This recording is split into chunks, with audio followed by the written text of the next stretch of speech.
Good morning. Sherry, thank you for having us here today at Sacred Heart Catholic Church in Newton. We were wondering, how does your parish create an atmosphere of warm hospitality? I think one of the best gifts that our parish has for creating hospitality has been the addition of our gathering space a little less than a decade ago. The space encourages parishioners and guests to come into the facility to mingle, to visit for a little bit, and spend time with one another. They're greeted by hospitality ministers as they enter the door, provided with a bulletin of the week's activities. And if they're not known, our hospitality ministers make a point of trying to capture the names of the individuals that have joined us. That's great. How does your parish reach out to welcome the unchurched or those who are alienated from the church? Actually, I think one of the best ways our parish is reaching out to the unchurched or those affiliated is with our Facebook page right now. We have several hundred members that are a part of our Facebook community, so their friends and family get to see the activities that are going on at Sacred Heart Church whenever they are communicating with one another on their own particular Facebook sites. How does your parish encourage increasing levels of participation in the life of the parish, the deanery, and the diocese? Some of the things that our staff are very diligent about are making sure that the work is spread around. As simply as coming to Mass, one individual is not lecturing and acting as Eucharistic minister and doing hospitality. Those roles are spread out by 3 different people or 10 different people, whatever is needed. And then the same person or family does not continue to do a role within the Mass setting every week either. It's shared between several. And I have to admit, it takes a great amount of recruiting on the work of our stewardship director to make that happen, but she's done a wonderful job of immersing as many people as possible into the life of the parish. That's terrific. Do you have trouble with people making commitments to being here? Do you have people not showing up on Saturday or Sunday? What do you do then? Oh, absolutely we do. And when that happens, there are usually extras, as I would say, sitting in the pews, and a very generous parish community who are willing to step in even if it's not their turn and they see that a space needs filled. Great. How does your parish promote active commitment to Christian stewardship? That's a really good question. I'm part of the Stewardship Commission, and one of the ideas that we've had recently is to continue to offer opportunities to bring our parishioners forward in the parish life. So we have stewardship moments that are published in our bulletin on a weekly basis. The parish is aware that we have a stewardship commission that is alive and active. We host an appreciation brunch that invites all parishioners who've done anything great or small to come dine and join in the fellowship. It is the stewardship commission that is charged with coordinating the ADA appeal, and once again, our stewardship director is an enormous help in making sure that we, the volunteers, are doing what we're supposed to do, but we are cognizant about sticking different individuals in all different areas. Tell me about the stewardship moments. What is that exactly? The stewardship moments are just a small published piece that come from, and I'm negligent here because it comes from somewhere in the diocese, and I'm sure that Sister Laura is the one that originally brought it to us. But it's just a small paragraph of reflection that appears in our bulletin every week, and encourages parishioners to think about stewardship in their everyday lives. It's not necessarily a stewardship of money. It may be a stewardship of our time when we see that someone needs our time. It may be a stewardship of our talent when we have people who are very gifted with web design, then to bring them in and let them help us. Oh, that's great. How does your parish initiate and support growth of mutual understanding and common action among different faiths? Once again, that is through the learning process, building our own small groups, being welcoming with our Bible school, and probably one of the best resources we have in this parish is our Share Preschool.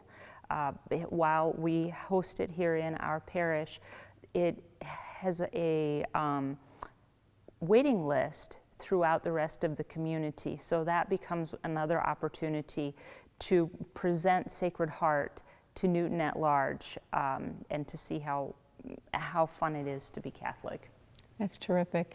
Any other thoughts about how church life is embraced here at Sacred Heart?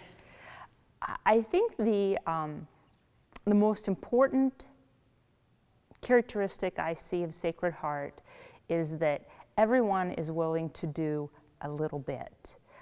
And we seem to get better and better every year at embracing the gifts that each other has to share and accepting those gifts and encouraging one another to shine in what we do well instead of expecting everyone to fit in the mold that is most familiar and comfortable to us. So really, you do a lot of personal invitation then in this parish to other parishioners? We do a lot of personal invitation in this parish to other parishioners. When we need help on commissions and committees, it's the commission and committee leaders that are encouraged to invite their team. Our commission and committees, not only do we have the preschool, we have a St. Patrick event that community outside of Sacred Heart comes in and enjoys. Our Knights of Columbus host bingo nights, which brings community outside of Sacred Heart into the parish. So I don't know if we know it's deliberate, but yes, our actions are deliberate. That's great. Thank you very much. You're welcome. Thank you for coming to Sacred Heart today. Good morning, Roberta. Good morning, Barb. What has Holy Family's Hospitality Committee done to foster church life ministry? The Hospitality Ministry did a review of our welcoming procedures at the parish and implemented some needed changes. Hospitality and welcoming has to be an overall parish attitude, a community effort. So to get all our parish leadership on board, we had a parish council workshop where we did a SWOT analysis. As a group, we discussed our strengths, weaknesses, opportunities, and threats. And it's important that we are open to view things from a variety of perspectives. So I purchased the book Rebuilt, which we are reading, discussing, and acting upon as a parish and finance council. And as a result of our discussion from our SWOT analysis, we knew one of our priorities had to be our efforts of welcoming and hospitality at Mass.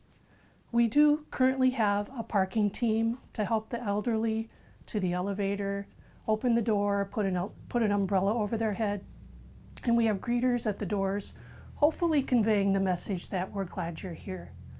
We do have a commentator at Mass who will ask everyone to greet and introduce themselves to those around them. And it's important to call people by their name.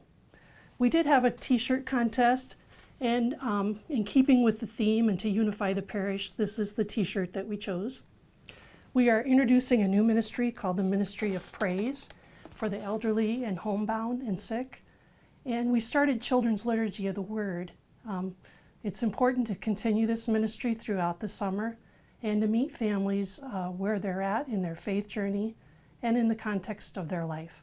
And also we're looking at all our tools for communication. That's fantastic.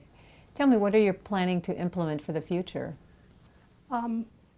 First, we don't want to just maintain our church membership, we want it to grow. So we have to ask the hard questions. What is keeping our church from growing? We need to discover and remove all the restrictions that we possibly can. So church attendance isn't the first thing to come off the priority list. We want it to be parishioners' first priority. Second, we want to change the parish focus on making disciples, challenging our people, seeking the lost, and evangelization. Reaching out to our neighbors and inviting them to our different parish events. Just have clear elements of mission and outreach. A group of parishes are establishing a welcoming committee, and I was asked to be a part of that. We are planning a parish renewal for this fall, and we want to continue our efforts to recruit for ministries and have training for those ministries. And lastly, we need to work to make all church members ministers. We need to look out for one another.